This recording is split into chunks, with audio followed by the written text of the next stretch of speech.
तो चलो आते हैं अपने इसमें।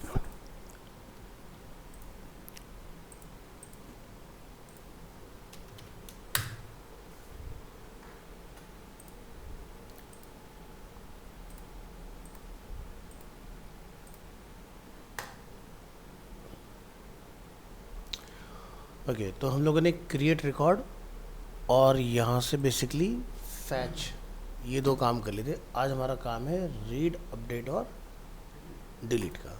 ठीक है। हाँ, तो फाइल तो हमारे पास है, बट हम क्या करें, पुराने वाली फाइल को ही ले लेते हैं। इसको डिलीट कर दो।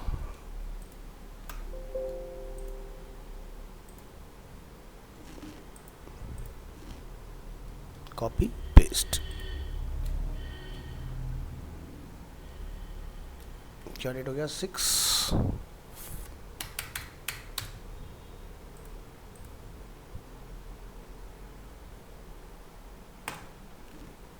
हाँ जी,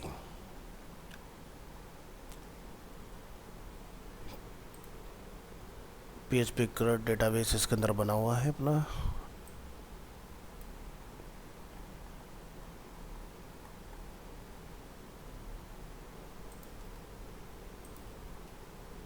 इंसर्ट फाइल का काम अपना मोटा मोटी ऊपर है। ठीक है, तो इंडेक्स फाइल में आइए। यहाँ पर हम लोगों ने अपने कुछ बटन डिफाइन किए हुए हैं। ठीक है,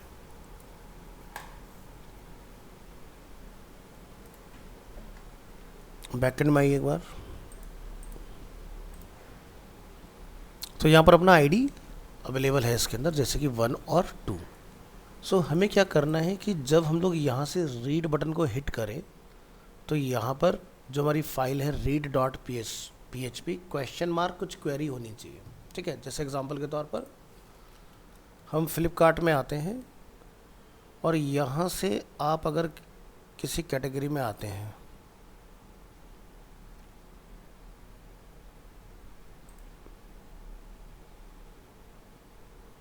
अब आप ध्यान से देखिएगा कि जब मैं किसी टी शर्ट को क्वेरी करूँगा ना, यहाँ से ये देखो सेलर से ना डबल लिस्टिंग होगी यहाँ पर। हाँ, और दोनों में देखो क्या घपला कर रखा है, एक 699 एक 999।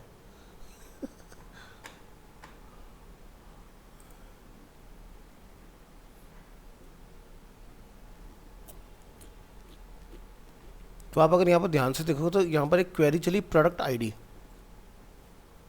दिखाई दे रहा है। तो यानी कि जितनी भी टी शर्ट हम लोग ओपन करेंगे व्यू सबका सेम ही ओपन होगा, बस कंटेंट चेंज होता रहेगा। ठीक है, ऐसे हमें कुछ अपना भी करना है इस वाले पार्ट के लिए। तो रीड वाली जो अपनी फाइल है, सबसे पहली चीज़ की read.php ने डिफाइन किया, तो आप यहाँ से क्या लिखेंगे, read caps lock of PHP। ठीक है, ये आपने जाके इसमें डिफाइन कर लेना है। नेक्स्ट आप यहाँ लिख देंगे question mark, for example view ID. View ID equal to आप क्या करेंगे, यहाँ पे लिखेंगे क्वेश्चन मार्क PHP, लिखेंगे इसको क्लोज, यहाँ लिखेंगे एको HTML एंटाइटीज, और इसमें जाके हम लोग क्या डिफाइन करेंगे, हमने जितना भी डेटा लिया था select all data from table users, यानी तो इसमें आईडी भी है इसके पास, तो हम लोग क्या लिखेंगे $रो, क्योंकि रो हमारा लूप हो रहा है, $रो में हम लोग क्या डिफाइन कर देंगे, आईडी। बस आईडी आपने ये चेक करना है कि अपर केस लोअर केस कैसा डिफाइन किया था, स्मॉल में है, क्या लिख देंगे, आईडी। अगर ये पार्ट हमारा सही है तो जब मैं व्यू पर क्लिक करूँगा, यानी कि रीड पर मैं क्लिक करूँगा, तो मुझे व्यू आईडी 1 या व्यू आईडी 2 मुझे रिसीव होना चाहिए वहाँ पर। चलिए इधर आते हैं, पेज को करेंगे रिफ्रेश यहाँ पर, और रीड पर क्लिक करेंगे अगेन। लेकिन हम कौन सी क्लास में, पहले उसका भी देखना पड़ेगा, क्योंकि ये पुरानी क्लास हमने ओपन की हुई है, आज हमें इसमें आना पड़ेगा इसके लिए। नाउ क्लिक ऑन रीड, क्या लिखा रहा है, व्यू आईडी 1, और अगर मैं यहाँ क्लिक करता तो 2 रिटर्न आना चाहिए। तो यानी कि व्यू आई डी 2 अपना सही चल रहा है, यानी कि लूप वाला जो हमने हमारा रो वाला जो वेरिएबल है उससे आई डी हमारा सही गेट हो रहा है। अब हमारा टास्क क्या होगा, उससे हमारा पेज काम खत्म हो गया इंडेक्स से। अब आपका काम यहाँ पर ये है कि इसको कैप्चर करना है गेट से, गेट मेथड जो हमने सीखा था ना, यूआरएल में अगर हमने कुछ भेजा है तो उसको गेट कैसे करते हैं, प्रॉपर्टी पड़ी थी। इसको गेट करके किसी एक वेरिएबल में लेकर आना है हमें रीड वाले पेज के अंदर, और फिर हमने इसी को वेयर क्वेरी करके चलाना है, where view I D is this. तो क्या होगा, बैकएंड में ये उसका ही डेटा नहीं लेके आएगा जो यूज़र टैप करेगा। तो टैप करा यूआरएल में गया, यूआरएल हमने पेज पर गेट किया, गेट में हम लोग उस वेरिएबल कॉल करा देंगे where I D is this. तो चलो इसका बनाते हैं सिस्टम। यहाँ पर कौन है, सौरभ।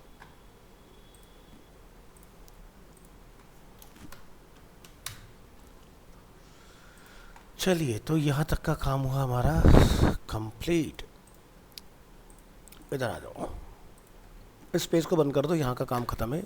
रीड वाले फाइल में आइए, लिखेंगे VS5 enter, caps lock of रखिए, लिखिए यहाँ पर dot container dot row dot call VS5 table default. Table यहाँ पर प्राइमरी वगैरह है तो इसको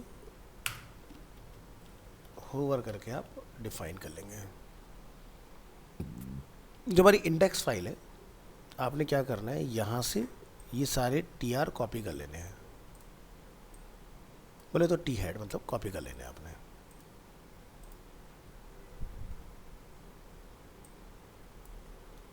तो हमने वहाँ पे कोई एक इन्फॉर्मेशन ऐसा था जो छोड़ दिया था, हमने लिखा नहीं था वहाँ पर। वो क्या था, एड्रेस।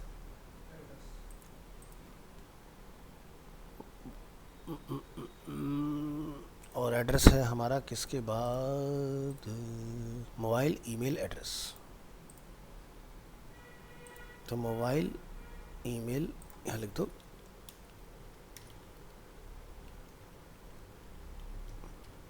यहाँ पर एक्शन का कोई काम नहीं रहेगा, ठीक है, इसको आप हटा सकते हो। नीचे आएंगे, यहाँ से ये सारा पार्ट रिमूव करेंगे हम। इस TR को कॉपी, यहाँ पर पेस्ट,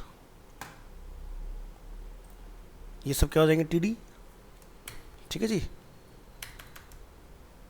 गलत गलत गलत,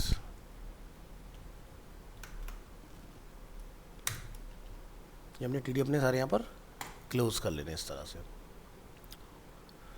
अब आपने क्या करना है, यहाँ पर इस रीड फाइल में इतने पार्ट को आपने लूप में लेकर आना है, जो TR वाला पार्ट है, कि जब हम बेसिकली इसको यहाँ पर लूप करें तो ये काम कर जाए चीज़। तो क्या करोगे, इधर जाइए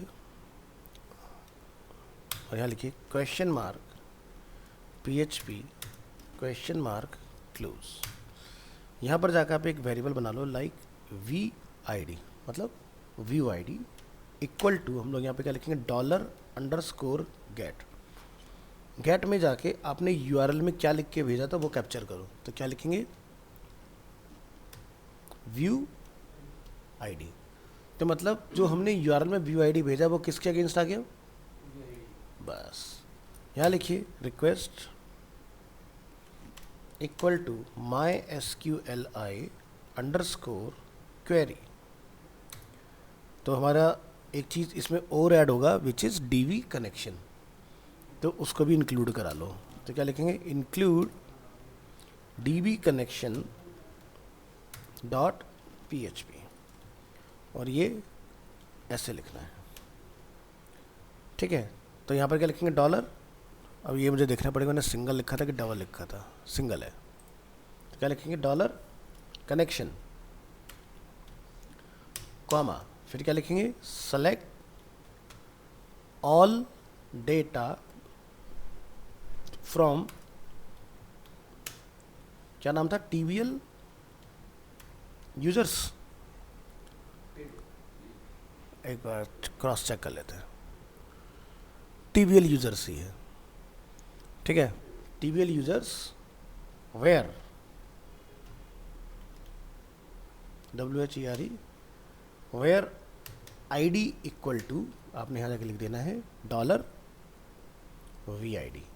समझ आ गया? मतलब यूज़र ID किसको दे रहा है? व्यू ID को। व्यू ID को हमने कैप्चर किया किसके अगेंस्ट? VID के अगेंस्ट।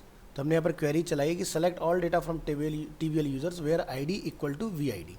तो यानी कि अगर यहाँ पर 1 है तो 1 का डेटा लाएगा, 2 है तो 2 का डेटा लेकर आएगा, है ना। तो पहले जब हम लोग मैनुअली एसक्यूएल सीखे तो हम लोग खुद से लिख के डालते थे ID 1 या 2।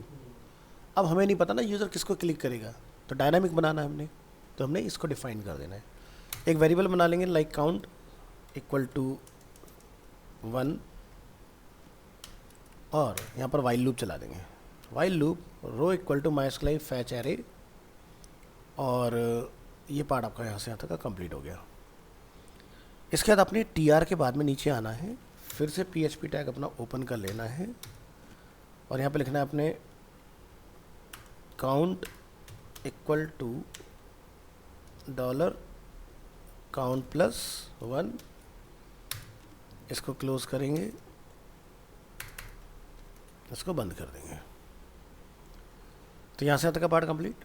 अब हमने इंडेक्स फाइल में डेटा फैच किया था, तो ये तो सब सेम ही रहेगा, तो पूरा उठाइए।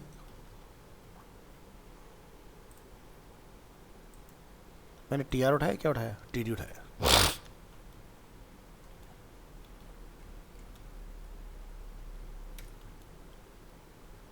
तो मैं क्या लिखेंगे? क्वेश्चन मार्क PHP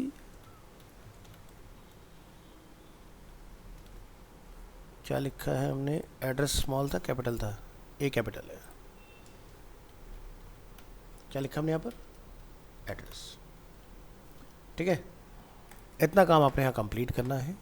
अगर ये हमारा लॉजिक सही लगा है, सो डेट कौन सी आ रही? 6 तारीख। ठीक है, तो हम लोग रीड पर क्लिक करेंगे तो डेटा आ गया पहले वाले का। तो यहाँ देखो व्यू ID 1 आ रहा है। अब मान लो मुझे दूसरा पेज अगर अपना ओपन करना हो, या 2 पेज मुझे अगर ओपन करना है, देखो दोनों पेज ओपन हो रहे हैं, व्यू ID 1 व्यू ID 2। तो ऐसे क्या होता है कि पूरे फ्लिपकार्ट के अंदर मिलियंस ऑफ प्रोडक्ट्स हैं बट पेज एक ही है। तो इससे क्या फ़ायदा हुआ कि हमारी वेबसाइट पे लोड ही नहीं है।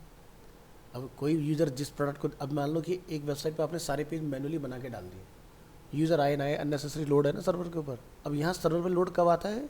जब यूज़र उस पेज को ओपन करता है। पेज खुला ही नहीं तो लोड ही नहीं। समझे? तो ये है डायनामिक का फ़ायदा। अब यही काम अगर हम स्टैटिक में कर रहे होते तो हमें हर एक पर मैनुअली पेज खोलना पड़ता, और सबसे बड़ा सरदर्द वो होता है कि मान लो कि कल को आपने बैकएंड में कुछ अपडेट किया तो यहाँ पर अब आपके लिए मुसीबत हो जाती है फिर। तो इसलिए डायनामिक बेस्ट होता है। ठीक है, स्टार्टिंग में टाइम लगेगा, आगे के लिए पेन खत्म है। समझ गए? अब आप कितने भी एंट्री बैकएंड से कराओ, सबको आप रीड करा सकते हो। चॉइस अपनी है कि हमें ये नए टैब में खोलना है ऐसे, तो अभी मैं माउस के बटन बटन से चलाऊँ तो आप रीड जो है हमने ए टैग के ऊपर डाला हुआ है, तो अपन क्या लिख सकते हैं इस पर? टारगेट। काम हो जाएगा। अब हमारा जो नेक्स्ट चैलेंज है वो ये है कि इस फॉर्म को अपडेट करना। अपडेट भी तो कराना पड़ेगा। हो सकता है भाई यहाँ पर मुझे कुछ और चेंज करना, या नंबर गलत डल गया हो मुझसे बाई मिस्टेक, तो वो पार्ट हमारा अपडेट कैसे होगा? तो उसके लिए आप क्या करोगे? यहाँ पर इंडेक्स फाइल में जाना पड़ेगा, क्योंकि रीड का काम हमारा खत्म हो गया। ठीक है, रीड खत्म हो गया है। अच्छा, रीड पर आपने क्या काम करना है? एक बैक बटन और देना है ताकि यूज़र वापस जा सके, राइट। तो ये अपना यहाँ से यहाँ तक का कोड चला है। इसके बाद हम लोग एक नया TR बना लेते हैं, इसके अंदर एक TD, और यहाँ लिख देंगे कॉल स्पेन कितने हैं? 1 2 3 4 5 6, और यहाँ पर हम लगा लेंगे अपना एक बटन,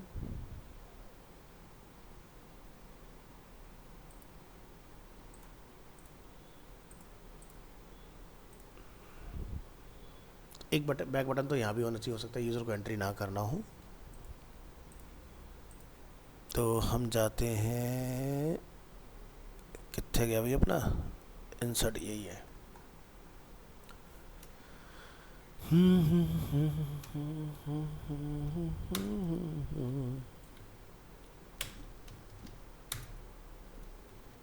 इंडेक्स डॉट PHP पे वापस चला जाए,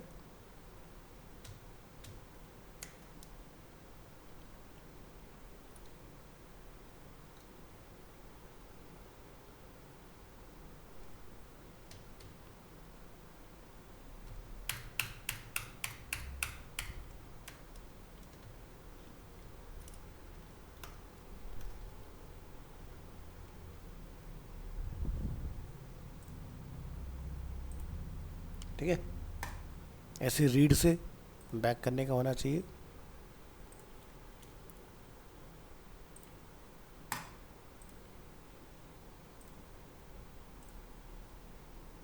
तो आपकी चॉइस है टेबल के अंदर रखना है या टेबल के बाहर रखना है। नेक्स्ट, अब हम आते हैं अपने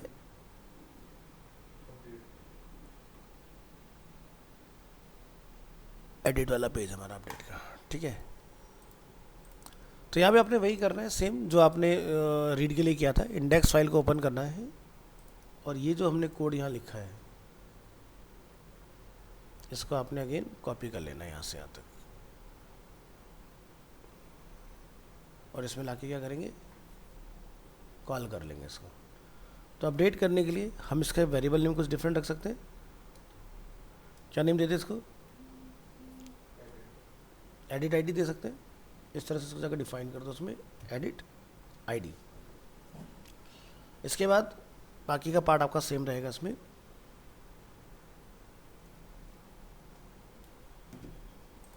कंट्रोल एस। अब यहाँ पर चेक करके देखो, जब लोग अपडेट पर क्लिक कर रहे हैं तो क्या हम लोग उसको फैच कर पा रहे हैं।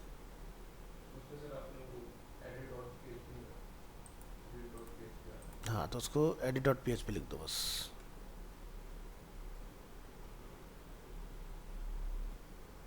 आगे है क्या,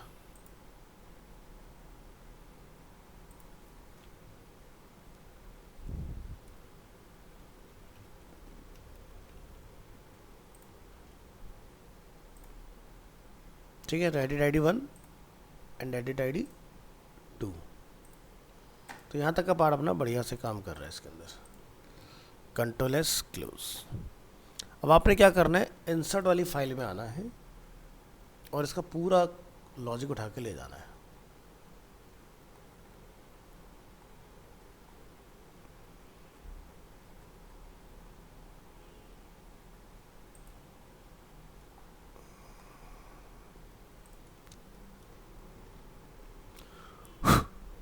तो ये है अपनी edit.php bs5 एंटर, और इसमें आके आप यहाँ पर पूरा पार्ट ये एज इट इज़ कॉल करा लोगे।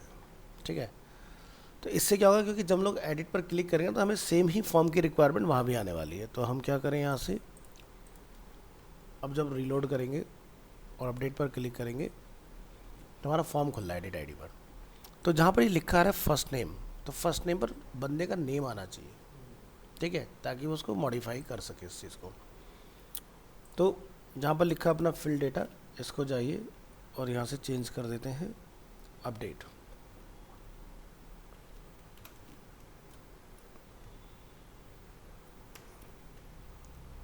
और यहाँ से लिख देंगे इसमें अपडेट योर इंफॉर्मेशन।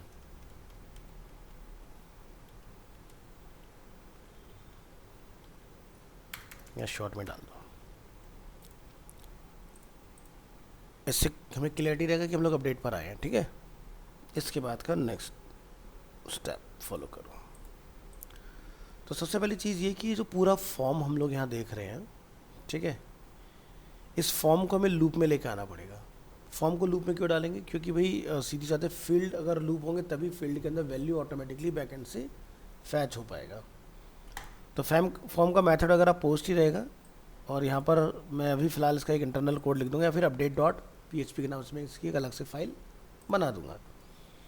तो सबसे पहला टास्क ये कि फॉर्म टैग के अंदर जाइए और यहाँ जाके लिखिए $php क्लोज, एंटर करेंगे। यहाँ पर इंक्लूड करेंगे अपने कनेक्शन को, इंक्लूड db connection.php, पहला काम हो गया। वेरिएबल यहाँ से बना लेंगे eid, मतलब edit ID equal to $_get, और यहाँ जाके आप डिफाइन कर देंगे इसके अंदर एडिट आईडी। फिर यहाँ से हम लोग क्वेरी चला लेंगे अपना एक,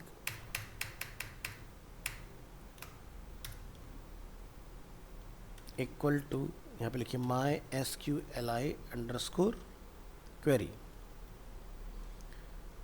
क्वेरी के अंदर आप लिखेंगे $connection वेरिएबल, और यहाँ पर आप लिखेंगे select all from TBL users where ID equal to EID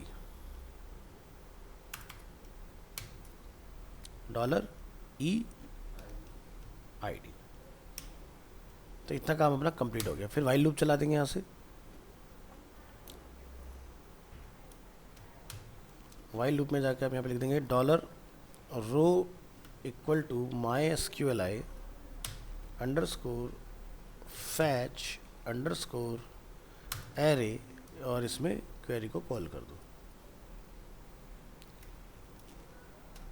और कर्ली ब्रेसेस अपेंड करेंगे। इसको आपने बंद यहाँ नहीं करना है, ठीक है। बंद क्या करेंगे, हमें first name, last name, contact number, email और एड्रेस यहाँ लाके हमने अपने इसको लूप को बंद करना है, ठीक है। तो यहाँ जाएंगे,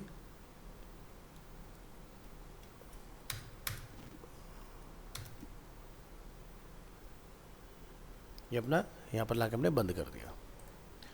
तो देखो टर्म्स एंड कंडीशन, इसको हमें रिपीट कराने की ज़रूरत नहीं है, या जो हमारा बटन है उसको हमें चेंज कराने की ज़रूरत नहीं है। तो हमें सिर्फ फील्ड के अंदर डेटा जो है अपना चेंज करना है। तो देखो रहेगा क्या सिस्टम, इसके अंदर सब कुछ सेम रहेगा। बदलने की ज़रूरत है सिर्फ और सिर्फ हमें यहाँ पर जैसे लिखा प्लेस होल्डर, तो प्लेस होल्डर का तो कोई काम नहीं, क्योंकि फील्ड के अंदर डेटा लिखा आएगा। तो आप यहाँ पर जाके क्या लिख देंगे, वैल्यू। वैल्यू पे जाकर हम लोग यहाँ पे क्या डिफाइन कर देंगे, लिखेंगे question mark PHP question mark close. फिर क्या लिखेंगे, एको। एको में जाकर हम लोग क्या लिखते हैं यहाँ पर, $रो। हमारे फील्ड का नेम क्या था, यही था ना शायद, फर्स्ट नेम। चेक करना ज़रा,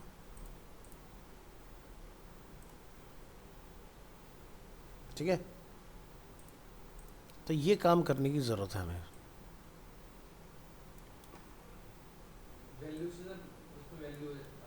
हाँ, तो नॉर्मली वैल्यू का अभी तक जब हमने HTML पढ़ा था अभी तक कोई काम नहीं आया ना। तो वैल्यू का काम होता है बैकएंड से डेटा रिट्रीव करा के उसमें जो हमें दिखाना है यूज़र को, तो यूज़र उसको हटाएगा, क्या लिखना चाहता है, क्या करेक्शन करना चाहता है वो कर पाएगा, ठीक है। फिर क्या आ गया हमारे पास, लास्ट नेम। फिर है हमारे पास मोबाइल नंबर,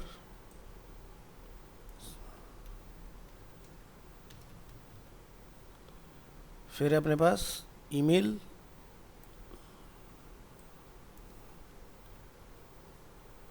और फिर है अपने पास, एक मिनट कुछ गड़बड़ है, कुछ गड़बड़ हो गई है। ये टेक्स्ट एरिया में टाइप ईमेल डाला हुआ है, ये गलत है। ये क्या चल रहा है, अच्छा हाँ ठीक है, एंटर एड्रेस।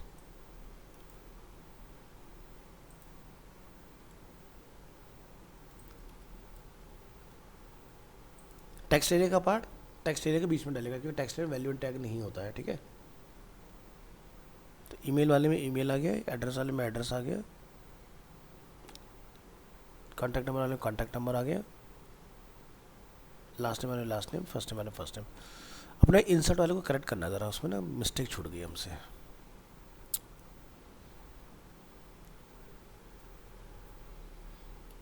इसमें टाइप नहीं होता कुछ भी, ठीक है।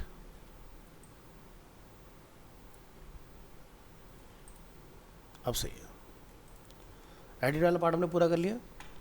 अब आपने क्या करना है, यहाँ आना है इस फाइल के अंदर और रीलोड करना है। तो मेरा पूरा डेटा लोड हो गया, यानी कि अगर मैं बैक करता हूँ और मैं नितिन कुशल पे क्लिक करता हूँ और मैं अपडेट पर आता हूँ तो नितिन का पूरा डेटा आ गया इसके अंदर। एड्रेस गलत आ रहा है ना, एड्रेस पे वो की चेंज करनी है और कुछ नहीं है।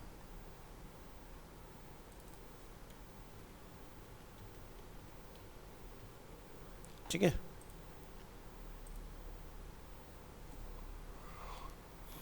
तो ये हो गया अपना ये वाला काम। तो यहाँ पर जो हमारा सबमिट है, अब उसका सबमिट का नाम सबमिट नहीं रहेगा, उसका नाम हम लोग क्या रख देंगे, अपडेट। तो नीचे जाएंगे, अपडेट लिख देंगे इसको, तो ये पार्ट अपना ठीक हो गया। अब यूज़र जो भी लिखेगा उसको हमने सबमिट करवाना है, तो सबमिट करवाने का काम अब आप अपना इसमें स्टार्ट कर सकते हो। तो क्या करेंगे,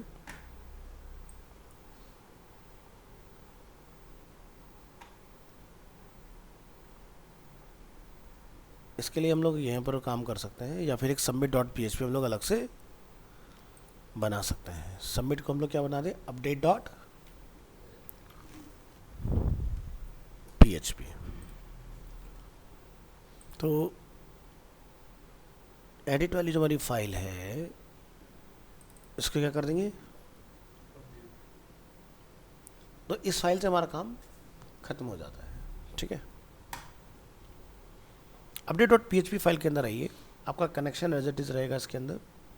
इसके बाद आप यहाँ से डेटा सबमिट कर रहे हैं, फील्ड के नेम हमारे सब कुछ वही रहेंगे, उसमें कोई चेंजेस नहीं रहेगा। एक नई जो चीज़ हमने ऐड करनी है वो है वेरिएबल, ये वाला। इसको हम लोग लाके क्या करेंगे, यहाँ पर कॉल कर लेंगे इसके अंदर। ठीक है, इसके बाद जो हमारी क्वेरी है, क्वेरी में आप यहाँ पर लिख रहे हैं इंसर्ट इनटू। आपने इंसर्ट की क्वेरी नहीं चलाना, आप चलाना है अपडेट। तो इस पूरे को हम लोग यहाँ से हटा देंगे और यहाँ लिखेंगे अपडेट TBL यूजर्स। ठीक है, सेट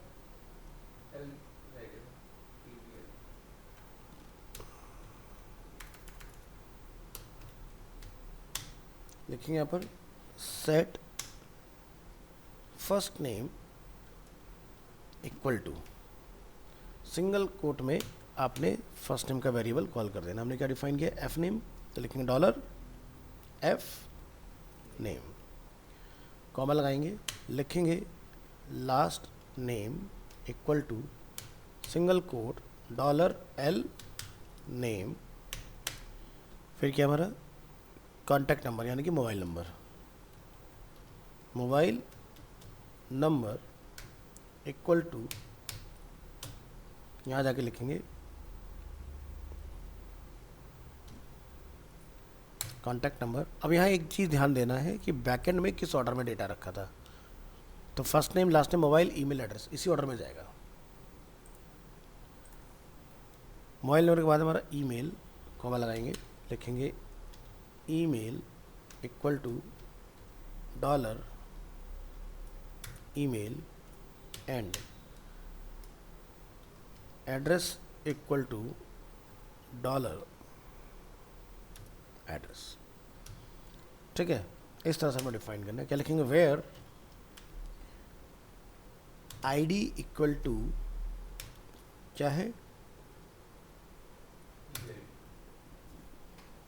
ठीक है, ये काम हमने कंप्लीट कर लेना है। इसके बाद हम नीचे आएंगे, यहाँ पे लिखेंगे ये इसमें मैसेज अपना,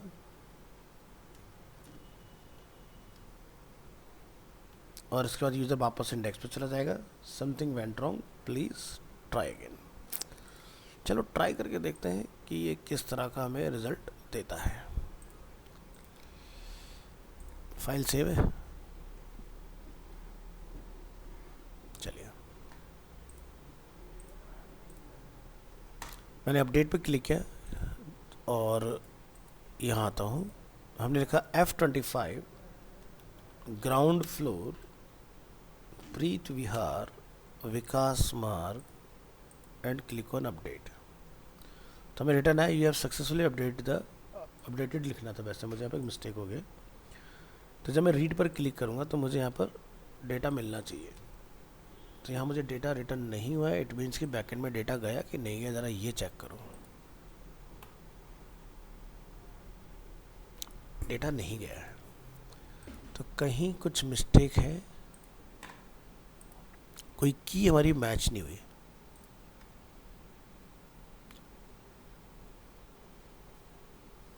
एक मिनट,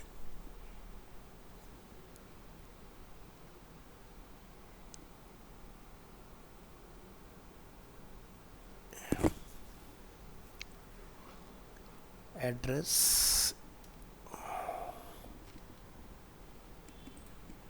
चेक करो ज़रा, फर्स्ट नेम में F name, L name, contact number, email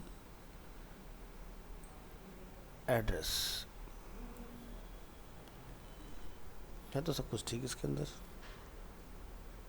where ID equal to E I D, E I D get edit I D,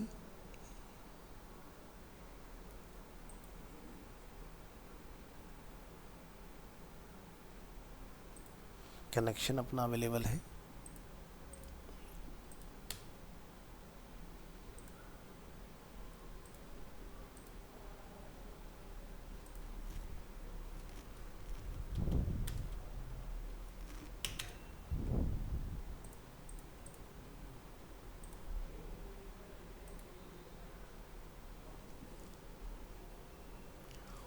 कुछ और अपडेट करके देखो।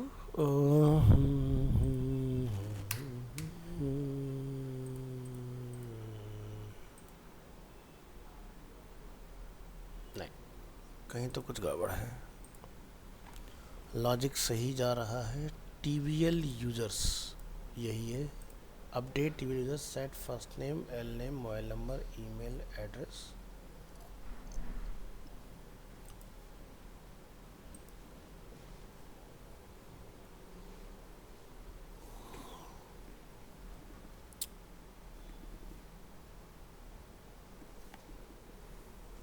इसकी प्रॉब्लम जो मुझे समझ में आ रही है वो ये है कि ये एक अलग पेज पर है। इस कोड को थोड़ी देर के लिए एडिट के अंदर ही कॉल करो कहीं पर।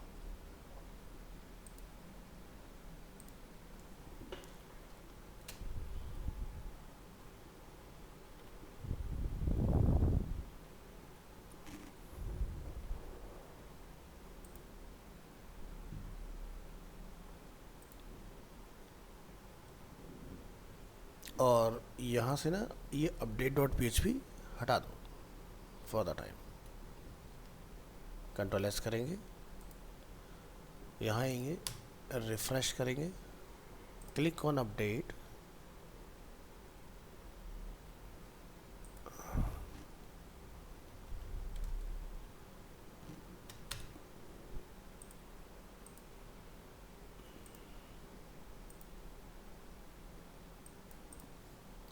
पता क्या हो रहा है, जो update.php है एक्चुअली डेटा तो URL में है ना, तो update.php में डेटा पहुंच नहीं रहा URL का, इसलिए अपडेट नहीं हो रहा।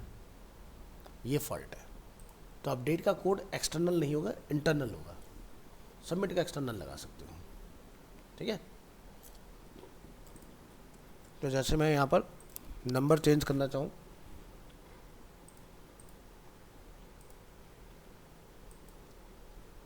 काम कर रहा है अच्छे से।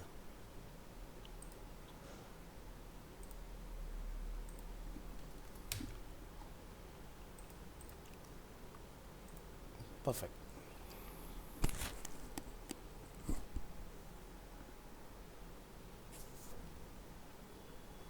अब जो हमारा नेक्स्ट टास्क है वो ये है कि इसको रिमूव करवाना, ठीक है।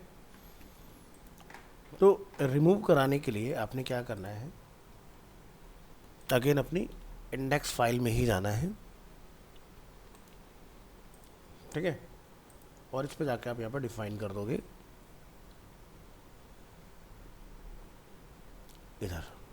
तो यहाँ हम लोग लिख देंगे index.php, क्योंकि रिमूव करने के लिए हम लोग कोई अलग से डिफाइन नहीं कर रहे हैं, ठीक है। और यहाँ पर क्या लिखेंगे, क्वेश्चन मार्क, और इसमें हम लोग क्या डिफाइन करते हैं, delete ID.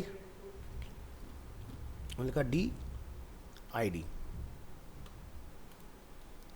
Delete ID equal to PHP।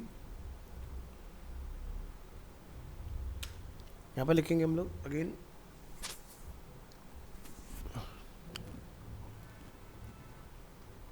echo HTML entities $row, और यहाँ पर ID,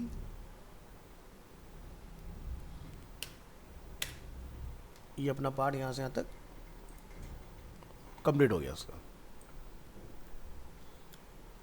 इसी पर अगर आप चलो पहले इसका कोड लिख लेते हैं डिलीट करने का। जैसे हम लोग यहाँ जाके इसका एक क्वेश्चन मार्क, बटन को क्या हो गया, यहाँ लिखिए question mark PHP question mark close. तो डेटाबेस अपना इस फाइल में ऑलरेडी इंक्लूड है यहाँ पर, तो हमें दोबारा से इसको इंक्लूड करने की ज़रूरत नहीं रहेगी। आपने सीधे नीचे आना है और यहाँ जाकर आपने डिफाइन करना है इफ़ इस सेट, और इसमें हम लोग डिफाइन करेंगे $_गेट। गेट में जाके आप यहाँ पे लिख देंगे अपना उसका नेम। तो हमने डिफाइन किया था डिलीट, DID डिफाइन किया था ना, हाँ, तो DID यानी कि डिलीट ID इस तरह से डिफाइन करो, कर्ली ब्रेसेस और अपेंड। यहाँ जाके हम लोग डिफाइन करेंगे $row_id equal to initial value, और यहाँ लिखेंगे $_गेट। गेट में जाके आपने अपना DID कॉल कर लेना है। फिर यहाँ हम लोग नीचे आएंगे, लिखेंगे $SQL equal to delete from table user where user ID नहीं, ID इज़ रो ID। ठीक है, इस तरह से आपने इसको डिफाइन कर लेना है इसमें रो ID। तो अपनी क्वेरी बन गई। फिर इसको आपने यहाँ पर लिखना है, इसको और थोड़ा सा करेक्ट करो, यहाँ से यहाँ तक कट, लिखेंगे MySQLi _ query। यहाँ पे क्या लिखेंगे $connection, ऐसे लिखो। ठीक है, इसके बाद आप यहाँ जाके लिखेंगे एको में हम लोग जाके यहाँ लिखेंगे script and script tag close, और इसमें हम लोग अपना मैसेज टाइप कर देंगे अलर्ट। अलर्ट में सिंगल कोड के अंदर जाके लिखेंगे डेटा डिलीटेड, और इसको रिडायरेक्ट कर देंगे, लिखेंगे यहाँ से window.location.href इक्वल टू index.php। तो ये पार्ट आपका यहाँ से यहाँ तक का कंप्लीट होता है इस तरह से।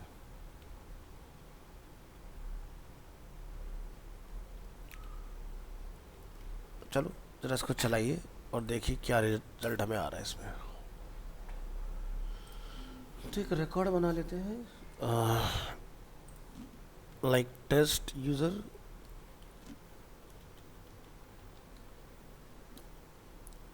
test@gmail.com। as of for now nothing, click on submit, you have successfully inserted, now click on delete। ठीक है, तो अपना डेटा बना भी और डिलीट भी हो गया इसके अंदर, परमानेंट हो जाता है ना। परमानेंट हुआ। मैं बस गलती अगर मैंने आपको रिफ़्रेश यहाँ नहीं कराया, अगर मैं रिफ़्रेश कराता तो यहाँ पर नंबर 3 होता आपको, अगर मैं दोबारा बनाता तो नंबर 4 आएगा। देखना हमने लिखा टेस्ट यूज़र नंबर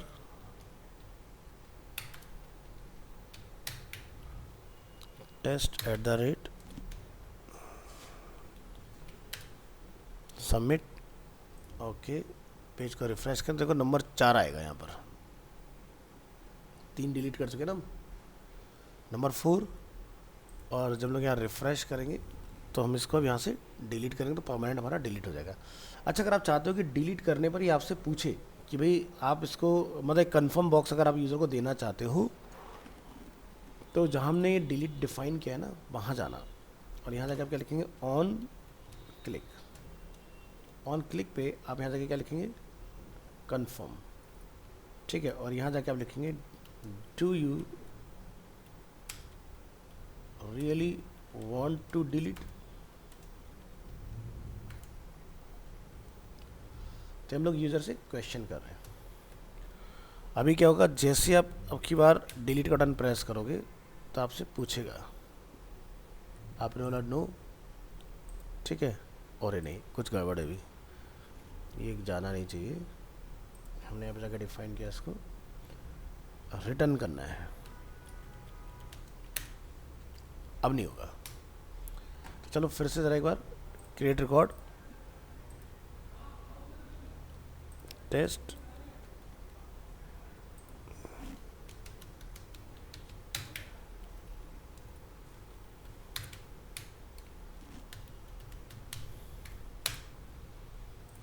सबमिट, एक नया एंट्री बना अपना यहाँ पर, phone number delete, file number दिखाई देगा आपको, ठीक है। इसके बाद अपन जब डिलीट करेंगे, कैंसिल करेंगे तो डेटा डिलीट नहीं होगा। अब जब आप ओके करोगे तब डेटा जाएगा, डेटा इज डिलीटेड। तो ये बना क्रिएट, रीड, अपडेट, डिलीट, ठीक है। यानी कि अब आप PHP के अंदर बैकएंड पे ना डेटा डायरेक्ट लिख के फ्रंट एंड से डेटा फीड कर सकते हो, फीड किए डेटा को ले सकते हो, लिए हुए डेटा को अपडेट कर सकते हो, और रिक्वायरमेंट नहीं है तो डिलीट भी कर सकते हो, ठीक है। एड टू कार्ड भी ऐसे बनता है ना सर? उसके लिए थोड़े से और लॉजिक लगेंगे, ठीक है। तो अब हमारा नेक्स्ट क्लास में टारगेट होगा कि साइन इन साइन अप कैसे बनेगा। तो 2 क्लास में बन के तैयार होता है साइन इन साइन अप, ठीक है। तो उसमें भी रजिस्ट्रेशन कराने का प्रोसेस जो हम लोग इंडेक्स वाला इंसर्ट वाला कर रहे हैं वो सेम रहेगा, क्योंकि जब फॉर्म सबमिट हो रहा है तो उसमें पासवर्ड भी सबमिट करा ही सकते हैं। उसके बेसिस पर लॉगिन करवाना वो हमारा टास्क होगा। उसमें फिर परमिशन लगाना कि मान लो किसी बंदे ने कॉपी कर लिया URL और बाद में आपके जाने के बाद उस URL को पेस्ट करके चलाता है तो लॉगिन ना हो जाए। जैसे जीमेल में होता है URL आप लॉगिन कर लो लेकिन लॉग आउट कर दो फिर नहीं चलेगा। तो एक्सेस चेक कि यूज़र जो उस पेज पर आने के लिए कह रहा है वो क्या लॉगिन करके आ रहा है कि नहीं आ रहा है, ऑथेंटिकेशन, तो वो वाला पार्ट। तो सारी सिक्योरिटी उसके अंदर करने के बाद फिर तो जो भी यूज़र लॉगिन करेगा, लेट्स से कि जैसे अभिषेक ने लॉगिन किया तो वेलकम अभिषेक लिखा जाए, नितिन ने लॉगिन किया तो वेलकम नितिन लिखा जाए। तो जो लॉगिन स्क्रीन खुलती है वो भी डायनामिक होती है, यानी कि करोड़ों यूज़र हैं जीमेल के, अरबों हैं, करोड़ों भी नहीं, तो सबका पेज एक ही है लेकिन बैकएंड से डेटा उसकी टेबल से रिक्वेस्ट होके आता है। तो इसलिए ये इतने बड़े बड़े प्रोजेक्ट जो होते हैं ना इतने लाइट वेट चल रहे होते हैं, ठीक है। चलिए आज के लिए इतना।